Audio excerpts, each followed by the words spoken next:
আসসালামু আলাইকুম। সবাইকে ঈদ মুবারক। তো একটা জরুরি কথা বলার জন্য আজকে বিশেষ করে এই ভিডিওটা করলাম। ডক্টর ইউনুস, সর্বপ্রথম এটা বলতে চাই যে ডক্টর ইউনুস সাহেবকে কেউ ডক্টর মোহাম্মদ ইউনুস বলবেন না। কেননা মোহাম্মদ আমাদের রাসূলের নামটা তার নামের সাথে যুক্ত না করাটাই ভালো।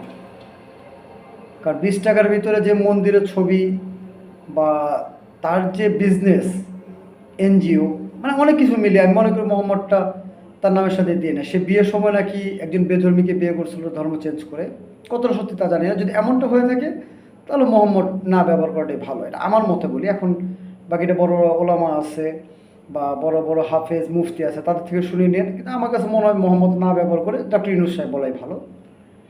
আর সবচেয়ে জরুরি বিষয় যে ব্যাপারটা যেটা বলতে চাচ্ছি, ইউনুস সাহেব নাকি লন্ডনে সফরে গেছে বাংলাদেশের দুর্নীতি, অবৈধ যে টাকা পয়সাগুলো দুর্নীতি করে অবৈধভাবে লন্ডনে নিয়ে গেছে আপনার শেখ হাসিনা বা শেখ পরিবার যারা আছে, সে টাকাগুলো কীভাবে ব্যাক করা যায় এই প্রসঙ্গে নাকি সে খুব চেষ্টা করছে। এটা ভালো কথা, এটা দেশের জন্য ভালো, দেশের জনগণের জন্য ভালো, আমরাও চাই।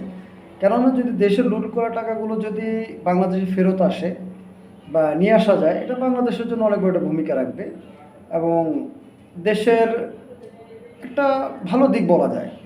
কিন্তু এখানে আমার একটা ছোট্ট কথা, সেটা হলো যে ডক্টর ইউনুস সাহেবের যে উপদেষ্টারা আছে, যেমন আপনার আসিফ মাহমুদ, সজীব ভুইয়া, মাহফুজ, তারপরে আপনার হাসনাত আবদুল্লাহ, সার্জিস, নাহিদ, এভরিথিং, এরা যারা আছে, এরা যে কিছু যে মানুষ বা কিছু উপদেষ্টা যে নিয়োগ বিজ্ঞপ্তি করতে, নিয়োগ বাণিজ্য করতেছে, তারপরে আপনার বিভিন্ন জায়গা থেকে আপনার অবৈধভাবে টাকাগুলো উপার্জন করতেছে।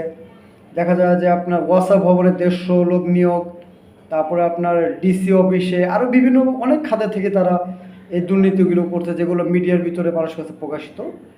তো উনি নিজের দেশের দুর্নীতি বন্ধ না করে সে বিদেশের অবৈধ টাকাগুলো ফিরিয়ে আনার জন্য চেষ্টা করতেছে।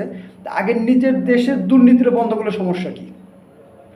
তার যে উপদেষ্টারা আছে, তার যে মানে তার প্ল্যানিংয়ে যারা চলতেছে বলে, যারা তার পাওয়ারে চলে বাংলাদেশ থেকে টাকা পাচার করে বিদেশ নিয়ে যাচ্ছে এবং এখানে দুর্নীতি করে লাখ লাখ টাকার পাহাড় বানাইতেছে, সে দুর্নীতি বন্ধ না করে সে লন্ডনের টাকা নিয়ে মাথা ঘামাইতেছে। লন্ডনের টাকাগুলো আনেন, সমস্যা নাই, কিন্তু নিজের দেশটাকে আগে দুর্নীতি বন্ধ করেন নাকি?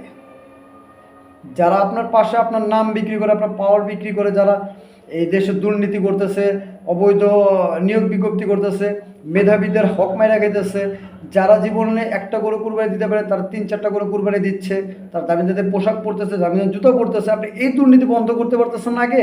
আগে ওইখানে যে আপনার টাকা ফেরত আনতে, আপনি কি টাকা ফেরত আনতে যাচ্ছেন না মানুষের মাইন্ডকে ডাইভার্ট করতেছেন, যে মানুষ যেন এদিকে ফোকাস হয় যে কবে লন্ডন থেকে টাকাগুলো রিভিউ হয়ে বাংলাদেশে আসবে? এই জিনিসটা ফোকাস করার জন্য মানুষের মাইন্ড ডাইভার্ট করতেছেন, না আসল টাকা ফেরত আনার জন্য আপনি চেষ্টা করতেছেন? আমি সকলের কাছে জিনিসটা জানতে চাই। সাধারণ যারাই আমার কথাগুলো শুনতেছেন তারা সবাই যার যার জায়গা থেকে কথাগুলো একবার একটু উত্তরগুলো দেন, যে আমাদের মাইন্ড ডাইভার্ট করতেছে না বাংলাদেশের দুর্নীতিকে ছাপানোর জন্য, মানে বাংলাদেশে উনার পরিকল্পনা করে ছাপানোর জন্য জাস্ট মাইন্ড ডাইভার্ট এখানে করতেছে, সবাই যেন এখানে ফোকাস করে। এই জিনিসটা আমি জানতে চাই। যদি এমনটা হয়ে থাকে তাহলে আমি বলবো যে সবাইকে যার যার স্থান থেকে প্রতিবাদ করেন, সবাইকে প্রতিবাদ করে রুখে দাঁড়ান। নয়তো বাংলাদেশে যতগুলো টাকা শেখ হাসিনা শেখ পরিবার নিয়ে গেছে, এগুলো তো গেছে, এখনও যাচ্ছে, আগামীতেও যাবে। তাই সবাইকে একভাবে প্রতিরোধ করুন। আর ডক্টর ইউনুসের মাইন্ড ডাইভার্ট করা থেকে একটু সতর্ক থাকেন, সবাইকে আমি অ্যালার্ট করে দিলাম।